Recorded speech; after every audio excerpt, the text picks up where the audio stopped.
Қайырлы күн, құрметті Жаңа Дауа арнасының көрермендері. Бүгін мен сіздерге 50 жастан асқан адамдардың қалай дұрыс тамақтануы керектігі жайында пайдалы ақпаратпен бөлісемін. Видеоны соңына дейін қараңыз. Жас ұлғайған сайын адам ағзасында әртүрлі өзгерістер болады. Сондықтан біз қартайған сайын диетаға көбірек көңіл бөліп, ең маңызды тағамдардың бірі таңғы асты тастамауымыз керек.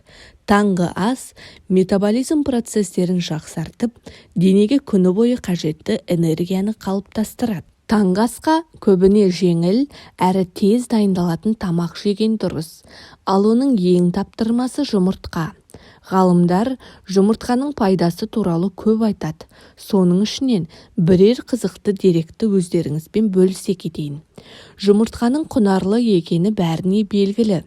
Оның құрамында дәрумендер, минералдар, жоғары сапалы ақуыз бен пайдалы май бар.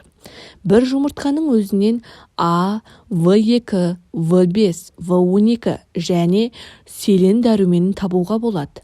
Бұған қоса аз мөлшерде кальций, темір, калий, мырыш, фолат сияқты пайдалы минералы бар. Сол себепті жұмыртқа тойымды келеді.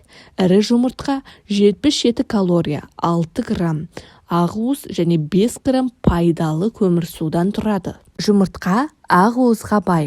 Адам ағзасы ақуызды синтездеу үшін 21 түрлі амин қышқылын тұтынады. Оның 9-ын ағза өздігінен өндіре алмайтындықтан күнделікті жеген тамағымыздан алады. Ал жұмыртқа амин қышқылы мен пайдалы ақуыздарға өте бай. Көзге пайдалы лютеин мен зеаксантин көз торында жиналып күн сәулесінен қорғайтын антиоксидант.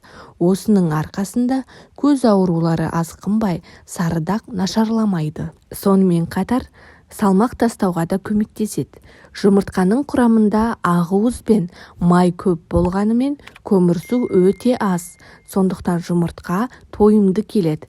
Рационыңызға жұмыртқаны қоссаңыз, салмақ тастауға болады. Өйткені жұмыртқаны аз мөлшерде жесеңіз, тойғаныңызды сезесіз. Қан құрамындағы холестеринді ретке келтіреді. Жұмыртқа жоғары холестеринді өнім саналады. Оның құрамында 212 миллиграмм холестерин бар.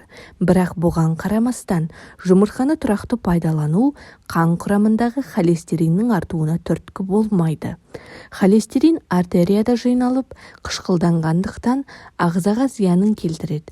Алайда жұмыртқаның құрамында холестеринді тез ыдырататын антиоксиданттар өте көп. Құрметті көрермен, бүгінгі назарларыңызға ұсынған ақпарат пайдалы болса, арнаға тіркеліп, қоңыраушаға басуды ұмытпаңыз. Бұл мені одан сайын пайдалы ақпарат